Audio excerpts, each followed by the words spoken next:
Hello there, my little ladies and little masters, all good, having lovely time, having mango shakes and smoothies and juices. Well, enjoy the mangoes and lychees, all that fruit, isn't it? It's amazing. In summers we get lots of fruits, so enjoy them. And now the story that I'm going to read you today is called One Swallow, and it has been written by Paul Groves. So the name of the story is One Swallow, written by Paul Groves. All right, so let's see what this story has to tell us. Winnie and her family were going on a summer holiday. They were going to the seaside. The car was almost ready. Grandma was staying at home to look after her cat and the rabbit. Winnie wished they could all come too, but Grandma wouldn't leave her cat, and there was no room in the car for a rabbit cage. So I'll show you the picture again. There is the rabbit's cage, there's the family.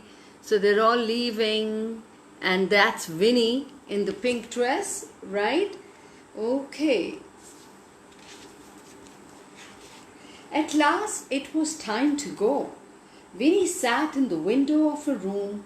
She was hoping the sun would shine. Suddenly there was a big bang. Winnie jumped down. A bird had flown into a window and fallen down onto the path. Oh, Winnie ran out of the flat. There was the bird on its back. Had it broken its neck in the crash? Oh. There's the little swallow, the little bird, that's bird on its back. Winnie picked it up carefully. The bird was warm in her hands. She could feel its heart going very fast. Tat, tat, tat, tat, tat. It was a swallow. She took it into the flat and put it in a box. She put water in the box with it. Then she put in some straw from the rabbit's cage to keep it warm. There you can see. Okay, come on, said Dad. It's time to go. I can't go now, said Winnie. I must look after the swallow. It's come all the way from Africa and now it's hurt. See what a kind, sweetheart, affectionate person is Winnie. And the father is showing her the time on the wristwatch that they are getting late, and he's got a big frown on his face. You can't miss a seaside holiday because of a bird, said Dad. Put it back on the path. If it lives, it'll fly away. The cat could get it. No, I'll stay here with Grandma. Don't be silly, said the mom. You love the seaside. The bird needs me more than I need a holiday, said Winnie. There she is. She is just focused. She on caring for the swallow because she's hurt. So Winnie stayed at home with Grandma. She put the bird in her room so she could look after it all the time. It was a beautiful swallow. It didn't seem to have broken anything. See? The parent, they are having a conversation, but she's saying no. After 2 days, it took some water. Winnie caught some insects in the window, but it would not eat them. The next day, when Winnie woke up, she heard chirping. The swallow was flying around her room. She opened the window. It flew over and perched on the catch. Then it looked out and flew away. There you go. See, in the morning, what Winnie sees is the bird is chirping and now perching and now flying away. Every day, Winnie watched the swallows as they flew over the flat, feeding as they flew along. She was sure she could see her swallow. Then when September came, they all perched on the electric lines to get ready to fly back to Africa. Winnie waved at them as they flew away in great clouds. See how affectionate this child is, and she's waving away, thinking her swallow is one of them. That's so sweet. What a rescue story is it, isn't it? Do you love animals? So what do you think?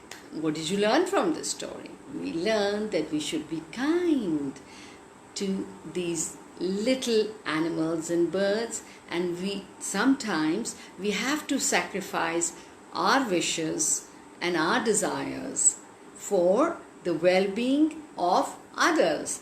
That means putting others in benefit or interest in before ours, right? So then you'll be selfless people. Okay, now I have another story for you, and that's again from Ned Blyton, right? My favorite author. I used to read so many books all the time. Oh boy. May I have a sip of tea if you don't mind? Thank you for your patience.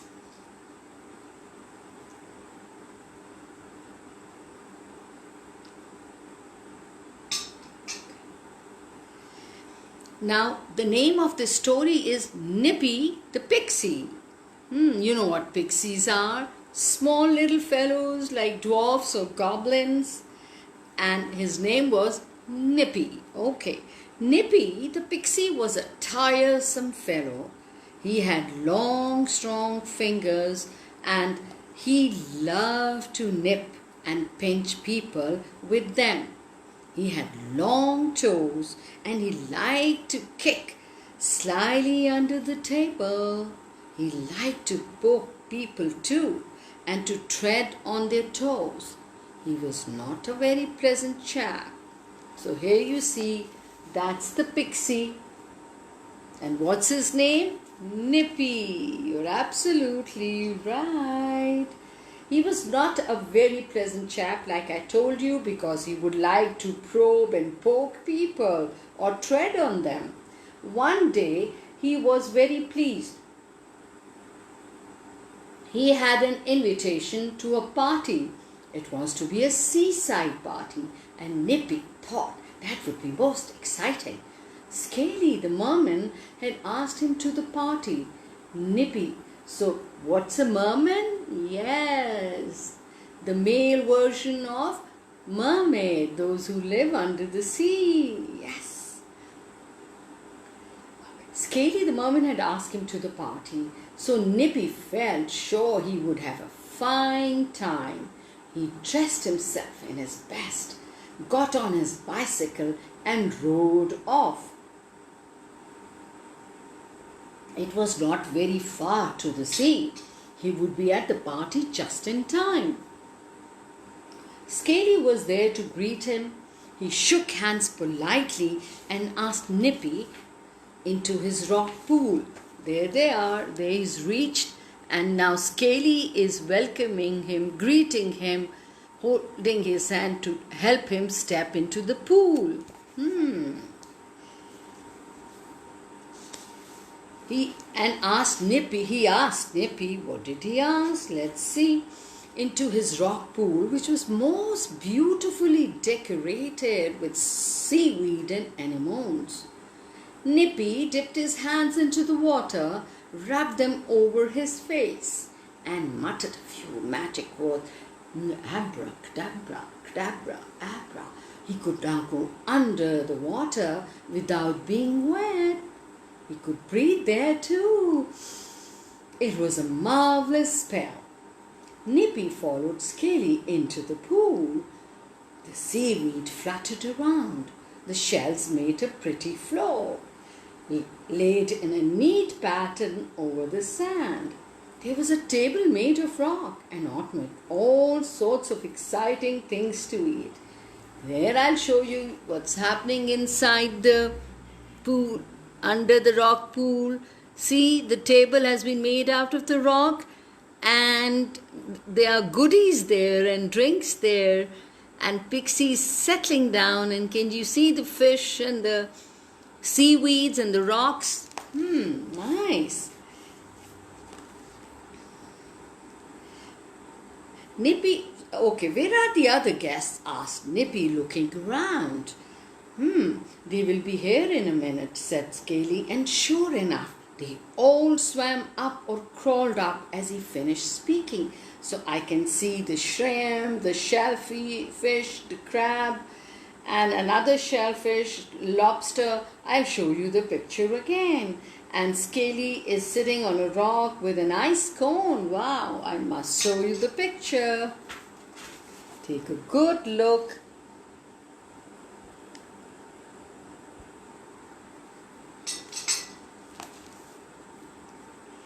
They were strange guests.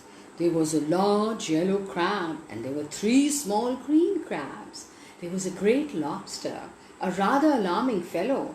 There were 6 shrimps and 6 prawns. Oh, neat and shining. There was a fat jellyfish with ribbons hanging down from his umbrella-like body. Nippy didn't much like the look of them. They all knew Nippy. They shook hands with him and nodded. Hello. Nippy, they said. We have heard of you. Yes. They exchanged glances. We've heard of you. Nippy felt rather pleased. He hadn't known he was so famous. Pray sit down, said Scaly, the merman, beckoning his guest to the rock table on which were sea cakes, seaweed lemonade, sea spray ice cream with foam on the top, and rock biscuits, hard outside, sweet inside. Everyone sat down. Nippy sat next to one of the little green crabs. Opposite him was the lobster. Nippy looked hungrily at the cakes. He pinched the little crab next to him in excitement. Isn't this fun? He said. The crab opened a pair of his pincers. Whoa! The crab opened a pair of his pincers and pinched Nippy back. Oh! Nippy startled. Don't do that, it hurts. But you did it to me, said the crab, smiling and looking at Nippy with his stalked eyes. It's a fine game, this nipping and pinching. That's why Scaly asked you to this party. You are the only pixie he knows who can nip and pinch and poke as we can. We thought you would enjoy it very much. Oh, said Nippy, feeling rather alarmed. The big lobster opposite beamed at him and put a pair of his enormous claws under the table. He felt about for Nippy's bare knee and nipped it hard. Oh, said Nippy. Don't! You can nip me back, said the lobster. Go on, Nippy, pinch me hard. We love it, you know. We like poking people with the sharp needles in our heads. Da da da, said a large prawn suddenly to the pixie, like this. The prawn dug the surprised pixie in the chest with his sharp needle-like needles. And Nippy gave a yell and fell off his chair. Ouch! Another shrimp poked him hard. Then the big yellow crab pinched each of his toe in turn. What fun those creatures had! I don't like it, wept Nippy. I don't like it. Oh, please stop them, Scary. But this is the idea of fun, said the merman. I thought it was yours too, Nippy. I have often heard how you pinch, nip, kick and poke people. So I thought you'd love my party. Please don't spoil it. Go and nip everyone else. Crabs and lobsters love that kind of game. But they're so hard to nip, wept Nippy. And they can nip me much harder than I can nip them. It isn't fair. Just at that moment, the jellyfish left its plate and floated over to Nippy. Play with me, Pixie, it said in a soft voice, shivery voice. It had let down its ribbon streamers all round the pixie, and Nippy gave a yell. Ouch! You're stinging me! You're stinging me! He cried. Go away! Come on, boys, let's have a fine game with this silly pixie, cried the big lobster. And to Nippy's horror, all the shrimps and the prawns and the crabs and the lobsters and the jellyfish surrounded him and began to have a horrid sort of a game with him.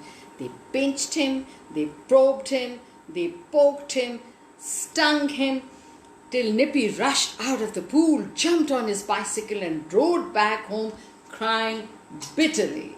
Oops. Excuse me. It was a horrid, horrid party. He wept. Scaly was silly to think I'd like a pinching party with all those sea creatures. He sat down at home and made himself a cup of cocoa and took some biscuits from a tin.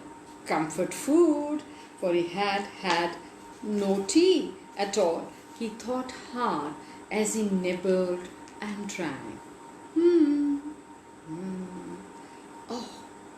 Oh my God. I hated that pinching and poking, he thought. How other people must have hated my pinching and poking too. I'll never do it again. Never. He didn't tell anyone. He didn't tell anyone about Scaly's pinching party, but they all knew because Scaly told them. How they laughed and how. Nippy won't try his toll tricks again, they said, and he didn't. He keeps his fingers to himself now. And a good thing too. If you know anyone who is a pincher or a poker, just let Scaly know. He'll arrange a nice little party for them, you may be sure. Right? So do you think Pixie did learn a lesson? I think he did, isn't it? Well, we should always think that when we are joking or teasing or having fun with others, they should be enjoying it equally. It should not be hurting them or causing any pain. Is that right? So you have to be careful how people feel when you are having fun with them. You should make jokes. You should have fun. That's what friends and cousins are for, isn't it? Neighbors, yes, have fun. And I hope you little ones, you're washing your hands after eating, going to the washroom, coming back from outside, which should be not very frequent at all unless your parents are with you and you're wearing a mask. So wash your hands. Wash your hands for 21 seconds like a surgeon, right? And then you should wear a mask. Do not shake hands. Do not hug anybody. Do not go near anybody. Speak or talk from a distance. We can wait and pray for this coronavirus, COVID-19, to leave us alone. And then we can go back to our normal lives, isn't it? All right, it was a pleasure reading this story to you. I hope you enjoyed it as much as I did. Love to hear from you. Ta-ta. Bye-bye.